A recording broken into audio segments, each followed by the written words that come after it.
Hello my dear students, I am Sukhdev Chaudhary, physics faculty team CLC. Students, आज अपन start करने जा रहे हैं अपना लेक्चर नंबर 34, 34 नंबर लेक्चर, जिसके अंदर अपन जो वर्क एनर्जी पावर वाला चैप्टर है इसको अपन आगे बढ़ाएंगे। अगर अपन बात करें पिछले लेक्चर की, तो पिछले लेक्चर पर मैंने आपको वर्क एनर्जी थ्योरम है वो पढ़ा दी थी। और वर्क एनर्जी थ्योरम में यानी कार्य ऊर्जा प्रमेय में मैंने आपको बताया था कि सभी प्रकार के बलों के द्वारा किया गया कुल कार्य निकाय की गतिज ऊर्जा में परिवर्तन के बराबर होता है। समझ में आ गई बात? अब ध्यान से देखना, देखो सभी प्रकार के बलों में संरक्षी बल, असंरक्षी बल, आंतरिक बल, बाह्य बल, सभी प्रकार के बल आ गए थे। तो सभी प्रकार के बलों के द्वारा किया गया कार्य निकाय की गतिज ऊर्जा में परिवर्तन के बराबर होता है। और उसके बाद में इस पर आधारित अपन ने कुछ अच्छे से क्वेश्चंस भी किए थे। तो चलो अपन कुछ क्वेश्चंस और करते हैं। देखो ध्यान से, यहाँ पर ये अपने पास में कोई भी दर्द आधार है, यहाँ से अपन ने कोई स्प्रिंग है उसको बांध रखा है, और स्प्रिंग कांस्टेंट यानी स्प्रिंग नीतांक कितना देगा आपके पास है के, और यहाँ पे x बराबर 0 है, यानी अभी जो स्प्रिंग है उसमें किसी भी प्रकार का प्रसार नहीं है, ठीक है ना। स्प्रिंग अपनी प्राकृतिक लंबाई की स्थिति में है। इसके बाद में यहाँ पे जो ब्लॉक है उसको रेस्ट है, तो ब्लॉक को विरामावस्था से मुक्त किया जाता है। तो स्प्रिंग में अधिकतम प्रसार व अधिकतम वेग किसका भी, ब्लॉक का, ठीक है ना। तो ब्लॉक का अधिकतम वेग आपको याद करना है अभी, ठीक है ना। तो चलो अपन देखते हैं देवदान से। सबसे पहले अधिकतम प्रसार मतलब अधिकतम विस्थापन, और यह होता है अधिकतम वेग। तो अपन जानते हैं कि x का अवकलन कर देंगे तो क्या था आपके पास में v का अवकलन कर देंगे तो क्या होता आपके पास है a। तो जब ये 0 हो गया ना तो ये अधिकतम होगा। तो x अधिकतम कब होगा? जब v है वो क्या हो जाएगा बताओ, मैक्सिमम, सॉरी v 0 होगा। जब v क्या हो जाएगा आपके पास है 0, और जब a 0 हो जाएगा तो v मैक्सिमम हो जाएगा। तो वेग अधिकतम कब होगा? जब a 0 होगा। और a 0 कब होता है? जब फोर्स F है ना वो क्या होता है, भी 0 होता है। तो यहाँ पे अपन लिख सकते हैं कि F क्या हो जाएगा आपके पास में 0। ये बात हो गई भी। तो ब्लॉक को विरामावस्था से मुक्त किया जाता है। तो अधिकतम प्रसार तो तब होगा जब इसका वेग 0 होगा, और अधिकतम वेग तब होगा जब इसका त्वरण है वो क्या हो जाएगा आपके पास में 0 हो जाएगा। यानी इसमें लगने वाला जो नेट फोर्स है वो क्या देगा, 0 देगा, ठीक है ना। अब देखो ध्यान से, सबसे पहले अपन अधिकतम प्रसार की बात करते हैं। तो देखो ध्यान से, ये ब्लॉक है, इसको मैं जैसे यहां से रिलीज करता हूं, इसका प्रारंभिक वेग कितना देगा 0। इसके बाद में जैसे मैं इसको यहां से रिलीज करता हूं, ये नीचे की तरफ गति स्टार्ट कर देता है, ठीक है ना। तो जैसे ही ब्लॉक यहां पर पहुंचता है तो इस स्थिति में ध्यान से इसका विस्थापन कितना देगा आपके पास है u0, तो अपन ने लिख रखा है। यहां से लेके यहां देगा विस्थापन है वो कितना देगा आपके पास x0। और इस स्थिति में इस ब्लॉक पे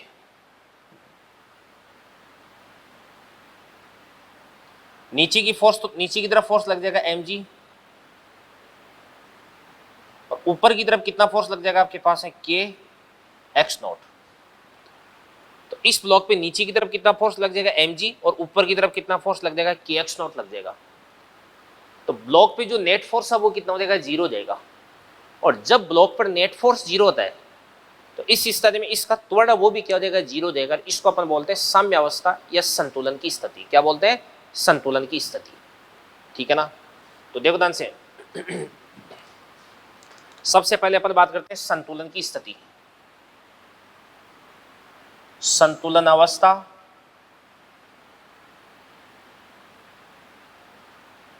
या साम्यावस्था में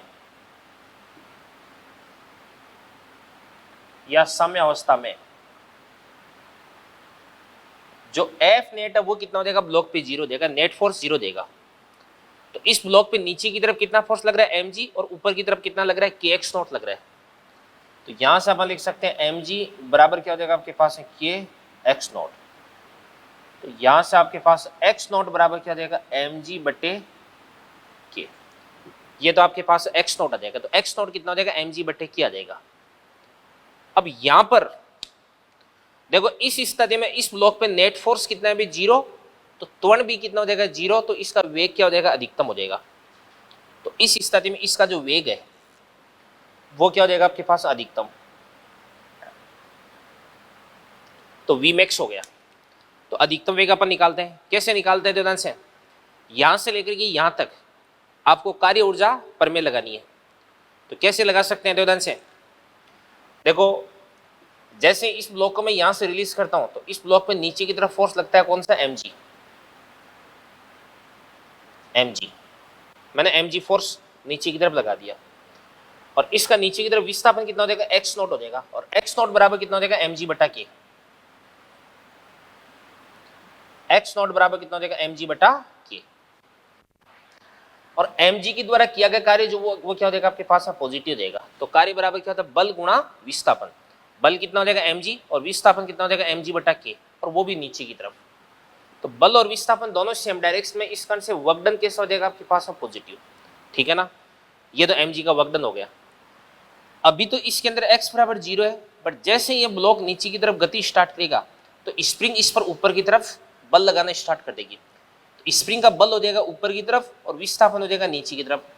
तो यहाँ पे जो स्प्रिंग है इसका कार्य कैसा हो जाएगा बताओ, पॉजिटिव या नेगेटिव, नेगेटिव देगा। और स्प्रिंग का कार्य कितना था, माइनस का 1/2 kx square, 1/2 k x square. x square कितना देगा आपके पास, m square g square upon क्या देगा आपके पास है, k स्क्वायर। ये कुल कार्य आ गया, बराबर क्या होता है गतिज ऊर्जा में परिवर्तन, तो 1/2 m, अंतिम वेग कितना देगा आपके पास में v मैक्स स्क्वायर, माइनस प्रारंभिक वेग कितना देगा आपके पास में 0। अब इसके बाद इसको अपन सोल्व करते हैं, तो क्या बन जाएगा देवदान से, m square g square upon k minus क्या देगा आपके पास m square g square upon 2k। तो सोल्व कर देंगे तो क्या बन जाएगा आपके पास में देवदान से, m स्क्वायर, सोल्व करने पर m square g square upon क्या देगा आपके पास में 2k बराबर क्या हो जाएगा 1/2 m, ये आपके पास है v मैक्स का स्क्वायर। तो m/2 से m/2 को अपन कैंसिल आउट कर देंगे, तो ये कितना देगा आपके पास mg स्क्वायर अपॉन k। तो v मैक्स बराबर क्या बन जाएगा, यहां से सॉल्व करने पे इसको अपन लिख सकते हैं 1/2 m into v max square बराबर क्या हो जाएगा आपके पास m square g square upon 2k। 2 से 2 को और m से m को कैंसिल आउट कर देंगे, तो यहां से आपके पास v मैक्स बराबर भाई g स्क्वायर है, तो g स्क्वायर बाहर आकर के क्या बन जाएगा, g root of m by k हो गया ना, root of m by k हो गया भाई। ये तो आपके पास v मैक्स हो गया। अब आपको बोला जा रहा है अधिकतम प्रसार, तो अधिकतम प्रसार तब होगा जब इसका वेग कितना हो जाएगा, 0 देगा। क्या हो जाएगा, 0। तो अभी तो ध्यान से इसका वेग है वो क्या अधिकतम है, और जैसे मान के चलिएगा यहां पर पहुंचते ही इसका जो वेग है वो क्या हो जाता है आपके पास है 0। और जैसे इसका वेग 0 हो जाएगा ना, तो अब इसका ये जो विस्थापन है, इस विस्थापन को अपन क्या बोलेंगे भी, xm बोल देंगे। क्या बोलेंगे, xm, यानी अधिकतम विस्थापन आ चुका है। क्या आ चुका है, अधिकतम विस्थापन, ठीक है ना। तो फिर से अपन लगा देते हैं कार्य ऊर्जा प्रमेय। कैसे लगाते हैं, ध्यान से देखो, इस ब्लॉक पे नीचे की तरफ फोर्स लग रहा है कौन सा भाई, mg, ये तो बल हो गया, और विस्थापन कितना देगा आपके पास xm। ये xm ही आपको कैलकुलेट करना है, तो ये आपके पास xm हो गया। mg बल भी नीचे की तरफ और xm विस्थापन भी नीचे की तरफ, दोनों सेम डायरेक्शन में, इस कारण से कार्य क्या हो जाएगा, पॉजिटिव हो जाएगा। यहां से लेकर के यहां तक स्प्रिंग का जो बल है भाई, जैसे जैसे ब्लॉक नीचे की तरफ जाएगा वैसे वैसे स्प्रिंग के अंदर ऊपर की तरफ एक फोर्स जनरेट हो जाएगा। तो स्प्रिंग का जो कार्य है वो क्या हो जाएगा, 1/2 kx स्क्वायर, और स्प्रिंग का बल ऊपर की तरफ, विस्थापन नीचे की तरफ, तो स्प्रिंग का कार्य कैसा हो जाएगा, नेगेटिव देगा। तो माइनस क्या देगा आपके पास 1/2 k xm स्क्वायर बराबर गतिज ऊर्जा में परिवर्तन अंतिम वेग कितना भी 0 और प्रारंभिक वेग भी कितना देगा आपके पास है 0। तो अंतिम गतिज ऊर्जा भी 0 और प्रारंभिक गतिज ऊर्जा भी 0। तो माइनस का इधर आकर के प्लस का बन जाएगा, एक्स एम से एक्स एम को अपन काट देंगे, तो यहां से आपके पास सोल्व करने पर क्या बन जाएगा, एक्स एम बराबर 2 mg अपॉन के, 2 mg अपॉन के आ गया अभी। अब जैसा कि अपन देख सकते हैं कि एक्स नॉट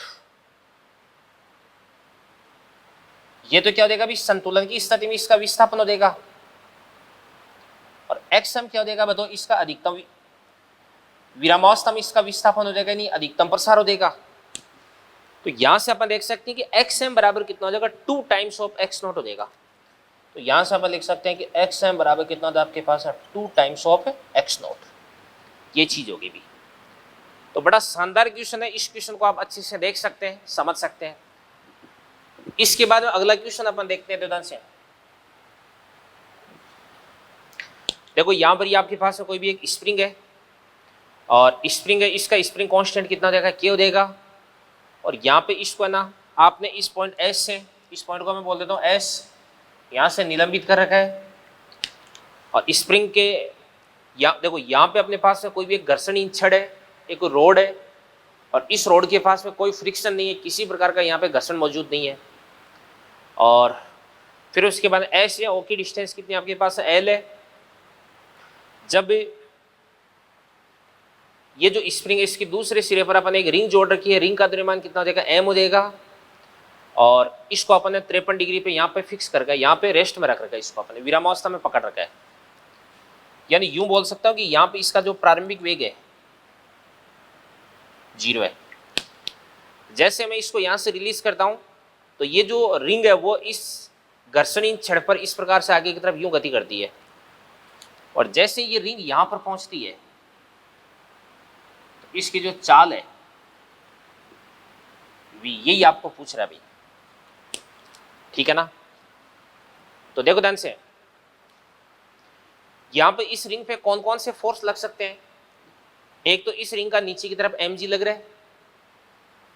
अब इस रिंग का mg तो लग रहा है नीचे की तरफ, और ये रिंग गति कर रही है इस प्रकार से इधर की तरफ।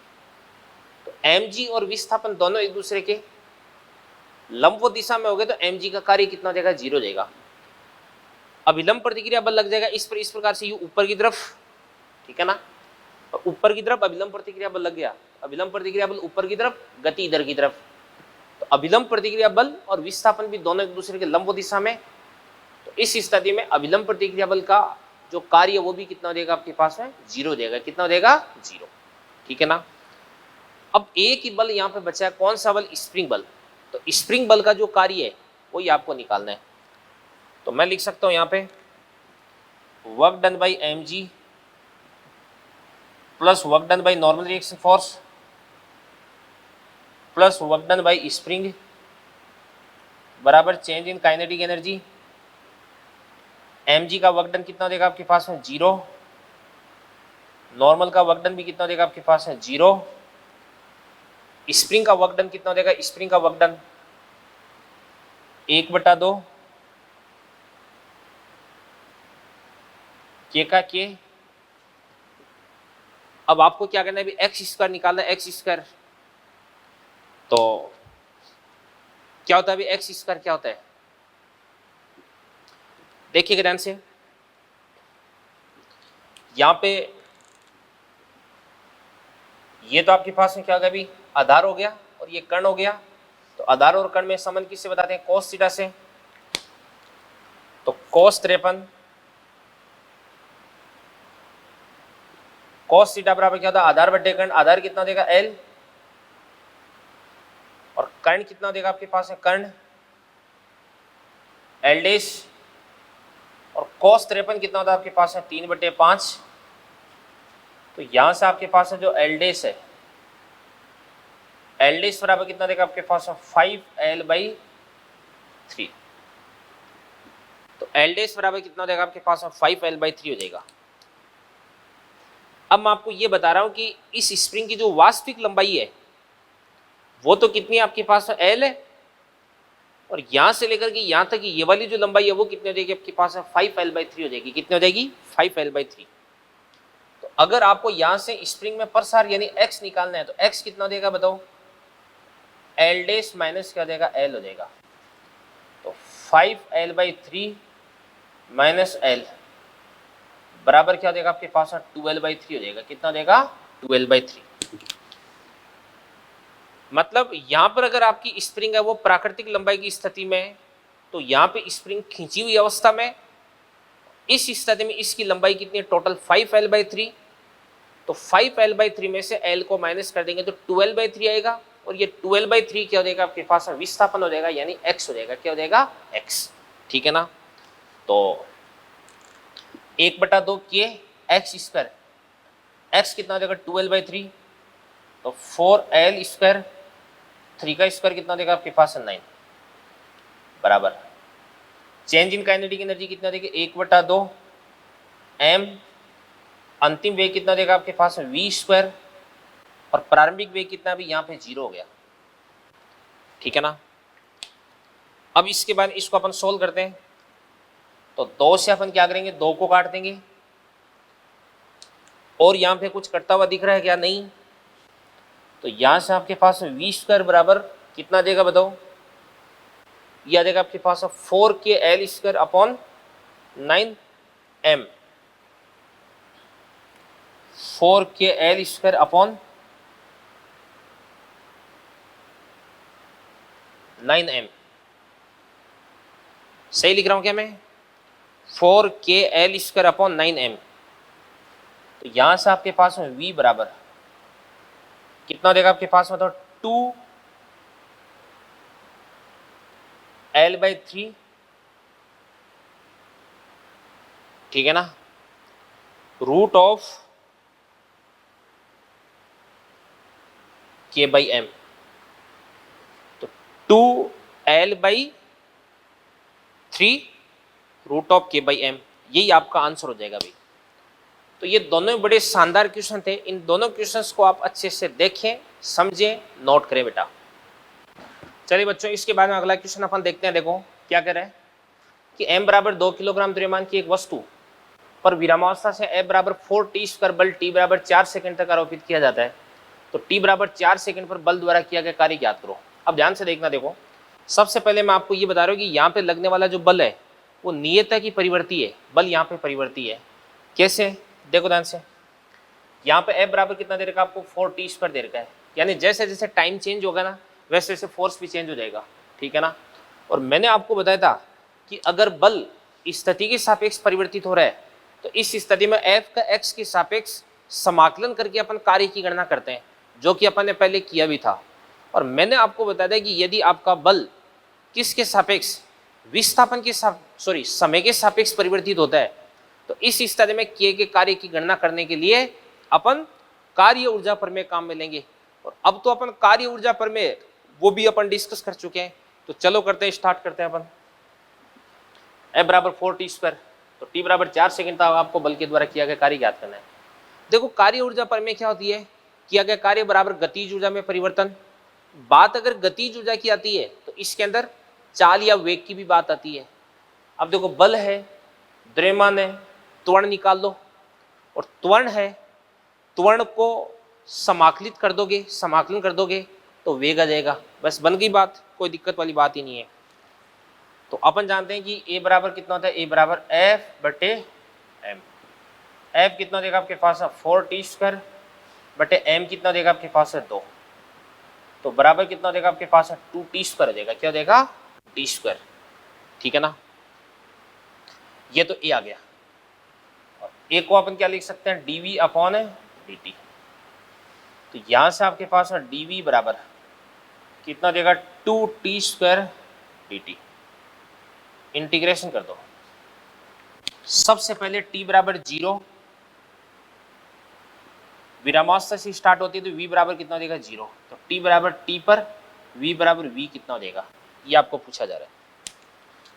तो dv का इंटीग्रेशन कर दो कि क्या देगा आपके पास में, v बराबर 2 का 2 देगा, और t² का समाकलन क्या होता है, t की पावर 3/3, t की पावर 3/3 हो गया भाई, t की पावर 3/3 हो गया। और लिमिट अगर अपन पुट कर देंगे 0 से लेकर t तक, तो t³ माइनस 0 हो जाएगा, ये v आ गया। सबसे पहले अपन देखते हैं t बराबर 0 पर, t बराबर 0 पर v1 बराबर कितना देगा आपके पास है 0, और इसके बाद t बराबर 4 सेकंड पर v2 बराबर, यहाँ पे t बराबर कितना पुट कर देंगे 4।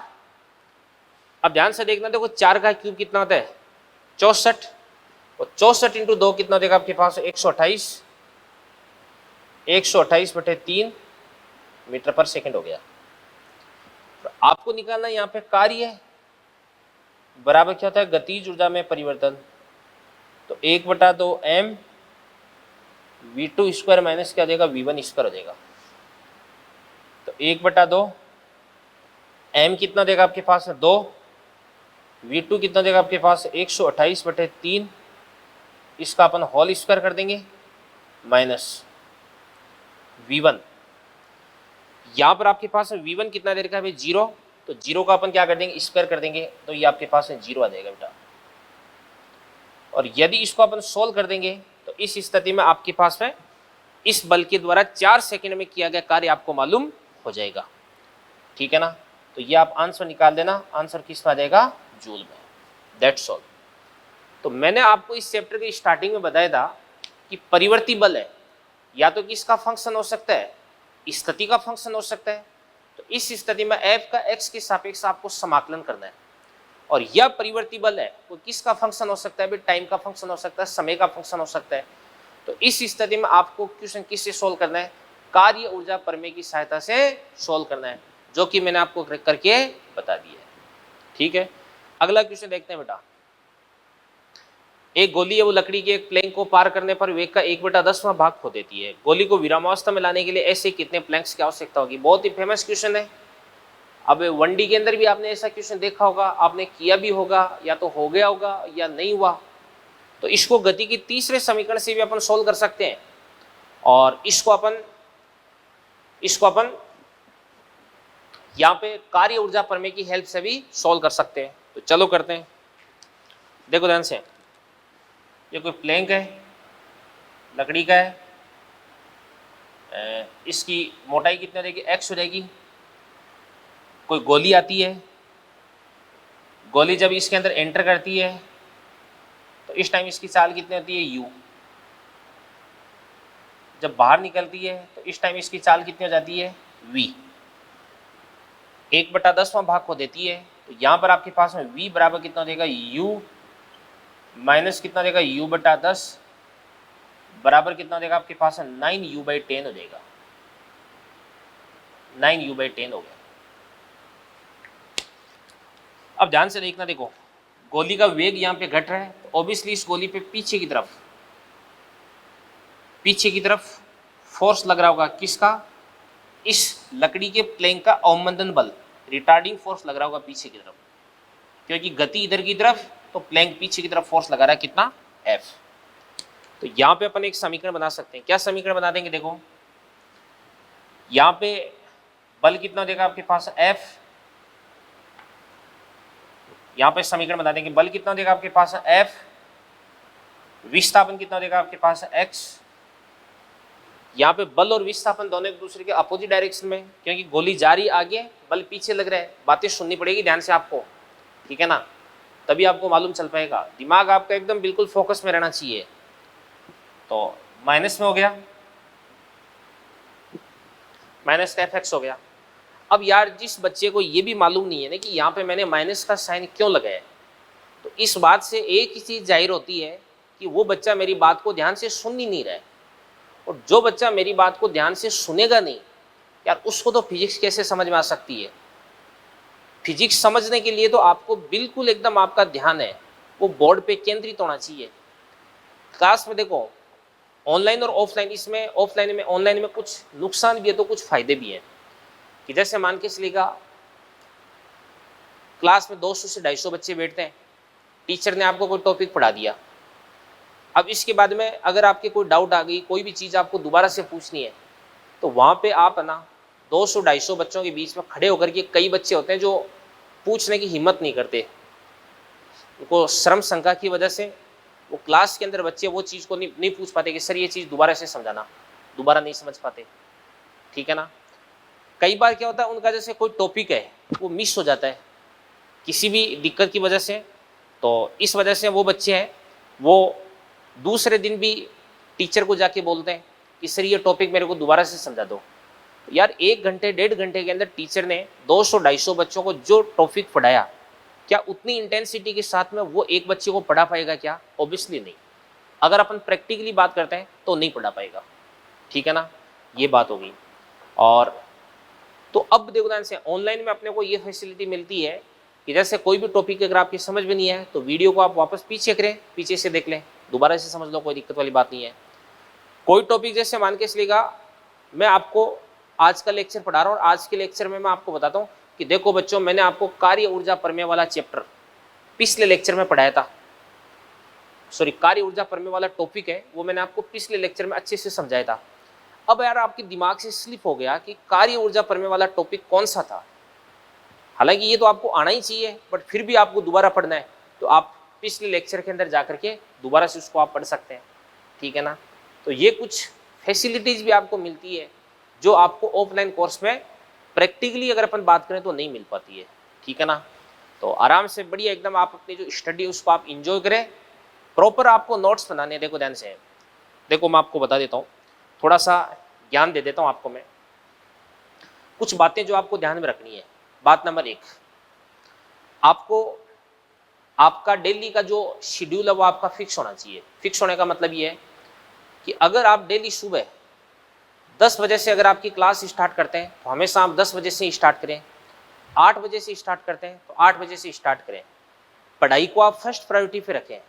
ऐसा नहीं कि यार आज तो मैं ना मतलब मेरे चाचा जी के घर चला गया तो इस कारण से ना मैंने 10 बजे से क्लास स्टार्ट नहीं करके मैंने तो 1 बजे से क्लास स्टार्ट की, तो उससे फिर मज़ा नहीं आएगा बात का, ठीक है ना। आपकी क्लास का टाइमिंग है बिल्कुल एकदम फिक्स होना चाहिए हमेशा का, डेली का, ठीक है, बात नंबर 1।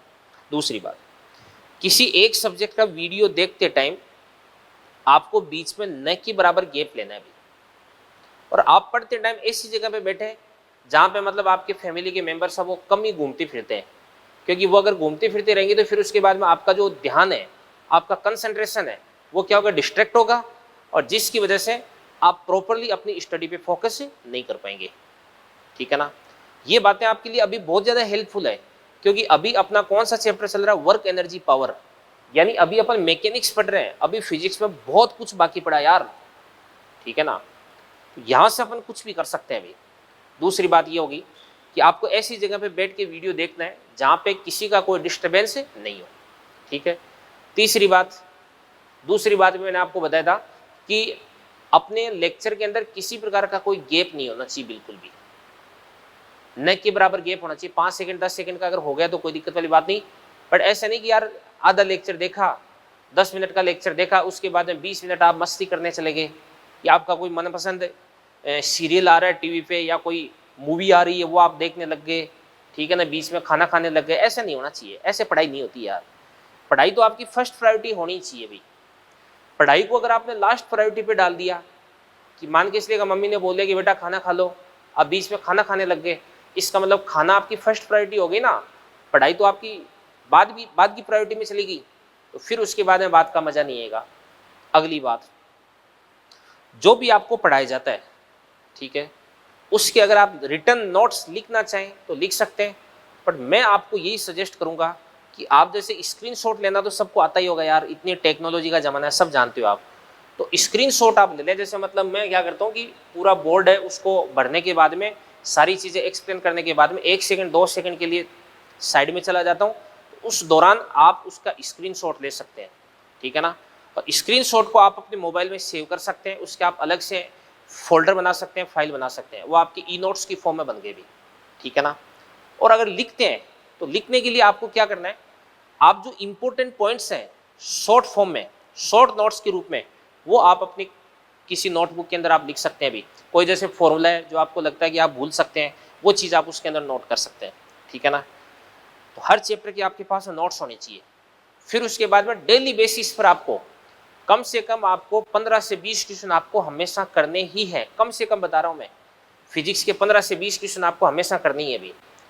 ये आपका डेली का काम होना चाहिए, एक दिन भी इसके अंदर आपका गैप नहीं आना चाहिए बेटा, ठीक है ना। और फिर उसके बाद में जो क्वेश्चंस आपसे नहीं होते हैं वो क्वेश्चन आप इंस्टीट्यूट के अंदर भेजें, या आपके परिवार में कोई जैसे मतलब इस फील्ड से जुड़ा हुआ है तो आप उसको डिस्कस कर सकते हैं, उससे डिस्कस कर सकते हैं, या इंस्टीट्यूट में भेज करके यहाँ से आप सॉल्यूशन प्राप्त कर सकते हैं, ठीक है ना। और पेपर आपका माइनर पेपर होता है, तो माइनर पेपर के अंदर जो क्वेश्चंस आपके गलत होते हैं उन क्वेश्चंस को आप बहुत अच्छे से एकदम दोबारा से आप सोल्व करें। आपका क्वेश्चन गलत क्यों हुआ, आपको उसका कारण पता होना चाहिए, तभी आपको बात का मजा आएगा भी, तभी आप में परफेक्शन आएगा, तभी आप में इम्प्रूवमेंट होगा, नहीं तो फिर जैसे हैं अपन वैसे रह जाएंगे, ठीक है ना। बाकी ऑनलाइन और ऑफलाइन इसमें कोई डिफरेंस नहीं है यार, हम ऑफलाइन क्लास के अंदर जैसे पढ़ाते हैं ना उससे भी ज़्यादा एनर्जी और ज़्यादा अच्छे से ऑनलाइन कोर्स है इसके अंदर पढ़ाने की कोशिश करते हैं, ठीक है ना। चलो बढ़ते हैं, आगे बढ़ते हैं। तो माइनस का एफ एक्स कि इस एफ के द्वारा किया गया कार्य आ गया, ठीक है ना। और कार्य बराबर क्या होता है अभी, गतिज ऊर्जा में परिवर्तन, तो गतिज ऊर्जा में परिवर्तन अपन निकाल देते हैं। कितना देगा आपके पास 1/2 m, अंतिम वेग कितना देगा 9u/10, तो कितना देगा आपके पास 81 u²/100 माइनस प्रारंभिक कितना देगा आपके पास u² हो जाएगा, ठीक है ना। तो यहाँ से इसमें से इसको माइनस करेंगे तो माइनस आ देगा, तो माइनस माइनस कैंसिल आउट कर देंगे, तो कितना देगा आपके पास बताओ 81 - 100 कितना देगा अभी 19 हो देगा ना। तो क्या बन जाएगा देवदान से एफ एक्स बराबर 81 - 100 कितना देगा 19, तो 19 mu² बट्टे क्या देगा आपके पास में 200 हो गया ना, 100 × 2 200, इक्वेशन नंबर 1 बन गया, देख लो कोई दिक्कत नहीं है ना। 19 mu² बटे 100 × 2 कितना देगा 200, ठीक है। अब गोली को विरामावस्था में लाने के लिए ऐसी कितने प्लैंक्स की आवश्यकता होगी, तो देखो ध्यान से, ये गोली है, ये एक प्लैंक हो गया, ये दूसरा हो गया, ये तीसरा हो गया, ये चौथा हो गया, ये डॉट डॉट डॉट एनवा हो गया।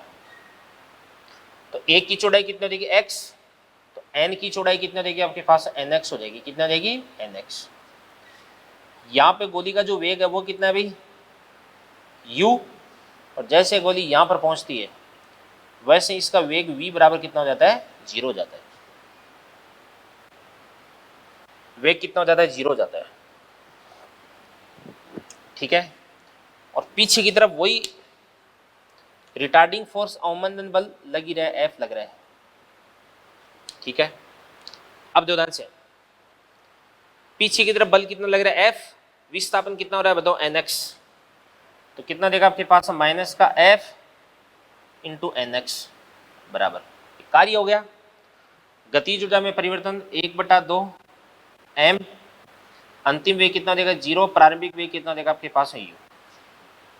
तो यहां से आपके पास में क्या बन जाएगा देवदान से n × fx बराबर क्या हो जाएगा 1/2 m × u², इक्वेशन नंबर 2 बन गया। इसके बाद में समीकरण 2 को अपन 1 से डिवाइड कर देंगे, 2 में 1 का भाग लगा देंगे, तो 2 में 1 का भाग लगा देंगे, fx से fx कट गया, तो ये आपके पास n बराबर क्या बन जाएगा देवदान से mu² से mu² को अपन काट देंगे, ठीक है ना। तो कितना बन जाएगा आपके पास है 100/19, 100/19 हो गया, देख लो सही तो लिख रहा हूँ, सही था ना 100/19 mu² गया 100/19 आ गया। तो ये कितना हो जाएगा आपके पास है 19 × 5 95, 5 38 12 120, 5.26 आ गया। अब यहाँ पर आपको प्लैंक्स की संख्या पूछी जा रही है, तो प्लैंक्स की संख्या है तो 5 हो सकती है या 6 हो सकती है, 5 से तो काम चलेगा नहीं, 5 से ज्यादा, तो यहाँ पे n बराबर कितना लेना पड़ेगा आपको 6। तो कितने प्लैंक्स की रिक्वायरमेंट पड़ेगी आपको 6 प्लैंक्स की रिक्वायरमेंट पड़ेगी भाई, ठीक है ना, ये चीज होगी। तो दोनों बड़े शानदार क्वेश्चंस थे, इनको आप नोट करें, स्क्रीनशॉट लें, जो भी आपकी मर्जी। चलिए बच्चों, इसके बाद में अपन डिस्कस करने जा रहे हैं स्थितिज ऊर्जा यानी पोटेंशियल एनर्जी। अब क्या तो इसकी डेफिनेशन होती है और स्थितिज ऊर्जा कहाँ से आती है, ये मैं आपको कुछ कंसेप्ट से आपको बताने वाला हूँ, ध्यान से सुनेगा। सबसे पहले स्थितिज ऊर्जा क्या होती है। कोई भी जैसे निकाय है ना, किसी भी निकाय में स्थिति या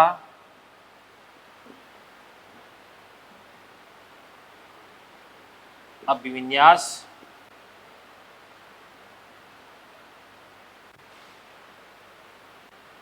के कारण निहित ऊर्जा स्थितिज ऊर्जा कहलाती है। एक तो स्थिति, एक होता है आपका अभिविन्यास। सबसे पहले अपन बात करते हैं स्थिति की, बात करते हैं देवदान से। जैसे ये धरातल है h बराबर 0 पे,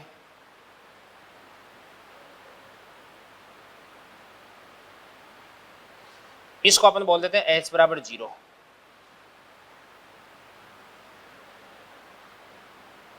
ये आपके पास हो जाएगा h1 और ये आपके पास क्या हो जाएगा इस प्रकार से h2।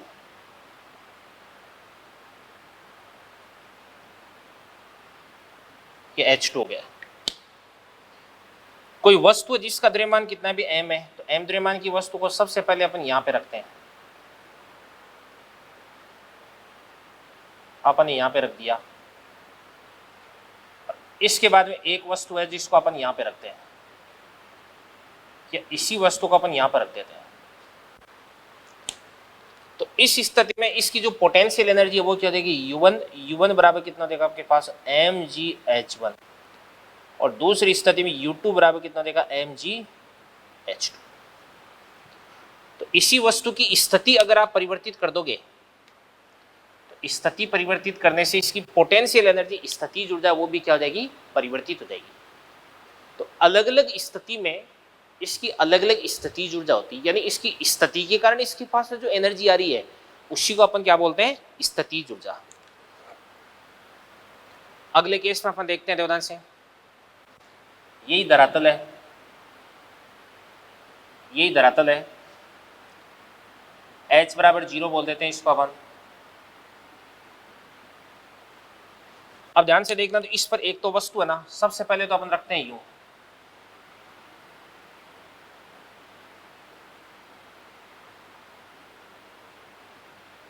यहां पर रख देते हैं, यूं रख देते हैं। इस वस्तु का द्रव्यमान कितना देगा आपके पास है m, और एक इस वस्तु को अपन इस प्रकार से यूं रख देते हैं, यूं खड़ा कर देते हैं इसको अपन। द्रव्यमान कितना आपके पास है, वही m है। पहली स्थिति में इसका सेंट्रोमास कहां पे भाई, यहां पे, और दूसरी स्थिति में इसका सेंट्रोमास कहां पे हो जाएगा, यहां पे। तो यहां पे ये वाली जो हाइट है, इस वाली हाइट को h1 बोल देंगे, इस हाइट को अपन h2 बोल देंगे। तो U1 बराबर कितना देगा आपके पास mgh1, और U2 बराबर कितना देगा mgh2 देगा।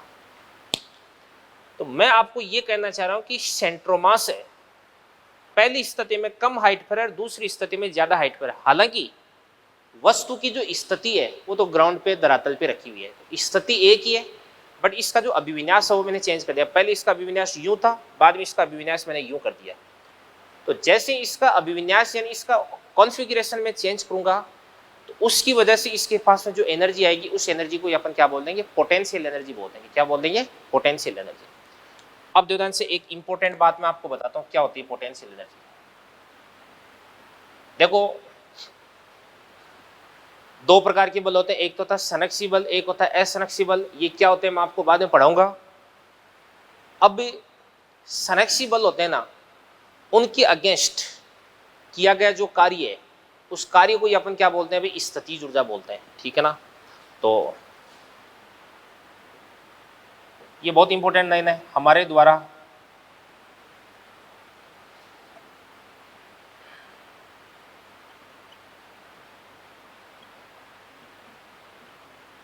संरक्षी बलों के विरुद्ध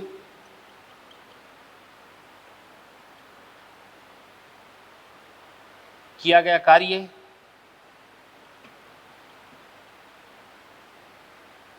स्थितिज ऊर्जा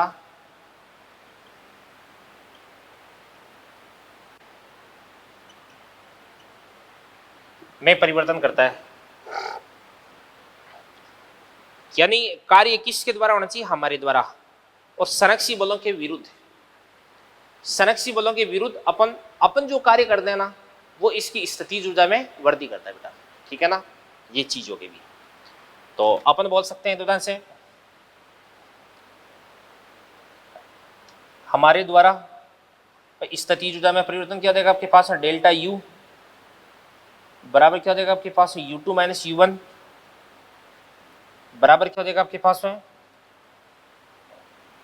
हमारे द्वारा FC vector dot DR vector from R1 to R2 minus हो जाएगा, क्योंकि यहां पर अपन कौन सा ले रहे हैं? FC यानी संरक्षी बल हो गया। तो ये तो संरक्षी बल के द्वारा किया गया कार्य हो गया, और हमारे द्वारा किया गया कार्य माइनस के बराबर हो जाएगा, तो माइनस लगा देंगे अपन। ठीक है ना, ये चीज होगी बेटा।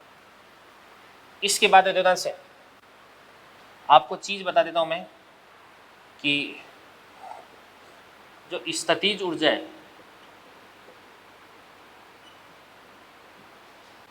इसका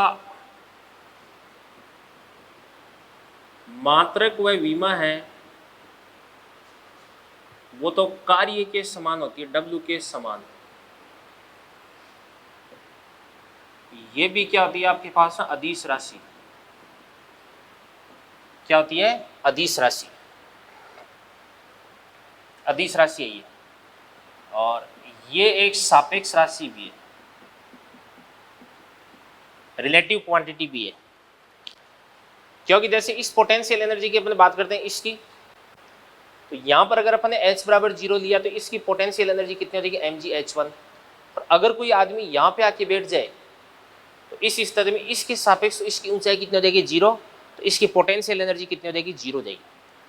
तो धरातल के सापेक्ष इसके सापेक्ष अगर अपन बात करते हैं तो इसकी पोटेंशियल एनर्जी mgh1, और यहाँ की सापेक्ष अगर अपन बात करते हैं तो इसकी पोटेंशियल एनर्जी कितनी हो जाएगी आपके पास में? 0। ठीक है ना, ये चीज होगी। तो पोटेंशियल एनर्जी क्या होती है? एक प्रकार की सापेक्ष राशि होती है। क्या होती है? सापेक्ष राशि। ठीक है ना।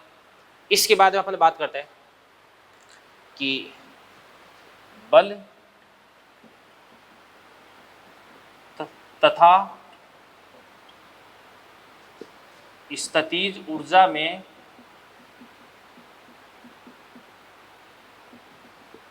संबंध है। बल और स्थितिज ऊर्जा के बीच में संबंध मैं आपको बता रहा हूं। तो क्या बनता है? ध्यान से देखना। देखो, संरक्षी बल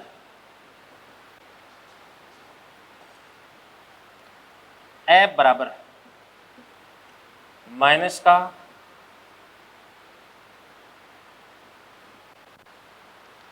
डेल ऑपरेटर इंटू यू हो जाएगा।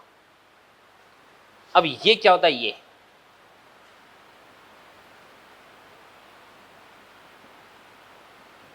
इसको अपन बोलते हैं डेल संकारक।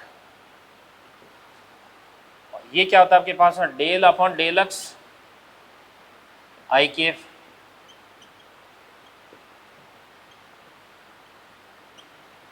के एफ हो गया। तो यहां से एफ फैक्टर बराबर क्या हो जाएगा? माइनस का तो माइनस लग गया, इसको अपन ये लिख देंगे और यू को अपन अंदर मल्टीप्लाई कर देंगे। तो ये आपके पास हो जाएगा del u upon del x i के F, del u upon del y j के F, del u upon del z k F हो गया। या इसको अपन क्या लिख सकते हैं? एफ वेक्टर बराबर माइनस का del u upon del x i के एफ, इसको अपन बोलेंगे एफ एक्स आई के एफ वाई जे के एफ जेड के एफ हो गया। अब यहां पर मैंने एफ एक्स किसको लिखा, एफ एक्स, ये देखा आपके पास माइनस का del u upon del x, ये एफ एक्स हो गया। अब इसके बाद माइनस का तो माइनस हो गया। अगर ये आपके पास है D you upon D x बनता तो इसको अपन बोलते हैं यू का एक्स के सापेक्ष अवकलन। बट ये डेल आ रहा है, इसको अपन क्या बोलते हैं, आंशिक अवकलन बोलते हैं। क्या बोलते हैं, आंशिक अवकलन। और आंशिक अवकलन अपन कैसे करते हैं वो मैं आपको अगले लेक्चर पे सिखाने वाला हूँ। ये बात बता करके मैं आज का लेक्चर यहीं पे फिनिश करूंगा। तो ये आपके पास में क्या बन जाएगा, u का x के सापेक्ष आंशिक अवकलन, u का x के सापेक्ष क्या हो जाएगा आपके पास, आंशिक अवकलन हो जाएगा। इसी प्रकार से आपके पास एफ वाई बराबर क्या हो जाएगा, माइनस का del u upon del y, और एफ जेड क्या हो जाएगा, माइनस का del u upon del z हो जाएगा। ठीक है ना, चलो लिख भी देता हूं। एफ वाई बराबर क्या हो जाएगा, माइनस का del u upon del y, यानी ये क्या बन जाएगा अभी, यू का वाई के सापेक्ष आंशिक अवकलन। और इसी प्रकार से एफ जेड बराबर क्या हो जाएगा, माइनस का del u upon del z, ये बन जाएगा यू का जेड के सापेक्ष आंशिक अवकलन हो जाएगा अभी। ठीक है ना, तो ध्यान से देखना, देखो बेटा बल तथा स्थितिज ऊर्जा में क्या संबंध होता है ये बात आपको ध्यान रखनी है। और मैं तो आपको ये कहता हूं कि ये वाला फॉर्मूला आप याद कर लो। चलो लिख देता हूं इसके पास में, ये वाला फॉर्मूला आप याद कर लो भाई। और इस पर आधारित जो क्वेश्चन है वो अपन अगले लेक्चर पर डिस्कस करेंगे। ठीक है भाई, ये चीज। तो बच्चों आज का लेक्चर अपन यहीं पे फिनिश करते हैं। तो आज के लेक्चर में मैंने जो पोटेंशियल एनर्जी है वो स्टार्ट करवा दी है। और पोटेंशियल एनर्जी के बारे में जितना भी मैंने आपको बताया है ये आप अगले लेक्चर पर बिल्कुल एकदम अच्छे से तैयार कर लेना भाई। जो मैंने आपको अब तक पढ़ा दिया है वो आप अगले लेक्चर तक अच्छे से एकदम बिल्कुल प्रिपेयर करके तैयार करके आना। ठीक है बच्चों, wish you all the best, thank you very much.